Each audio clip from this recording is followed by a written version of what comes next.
النهارده هنتكلم في ايه؟ هنتكلم في حاجه ليها علاقه بالفيديو اللي احنا كنا صورناه في الفلوج المره اللي فاتت، وهي الشعار بتاع 2026 اللي معاه ادوات الذكاء الاصطناعي، النولج بتاع الذكاء الاصطناعي، وابتدى هو اللي هيكسب. لكن اللي معاه ادوات الذكاء الاصطناعي ولسه بقى بيتكلم الشات جي بي تي ويقول له صباح الفل انا عاوز اخس 2 جرام و3 جرام والكلام من ده، وهو لسه مش واعي ولا داري ممكن يستخدم الذكاء الاصطناعي ده في ايه اكتر من كده، ده صباح الفل بقى ايه، نبقى نتكلم تاني في 2027.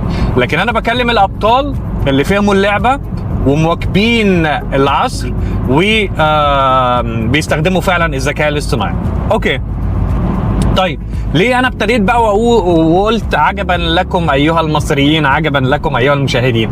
انا عملت فيديو بتكلم فيه بطريقه عمليه، مصور اللابتوب، هسيب لكم اللينك برضو بتاع الفيديو. قعدت اعمل الايديتنج بتاعه واصور، يعني اخد مني وقت كتير ومجهود كتير غير اصلا شغلي الاساسي.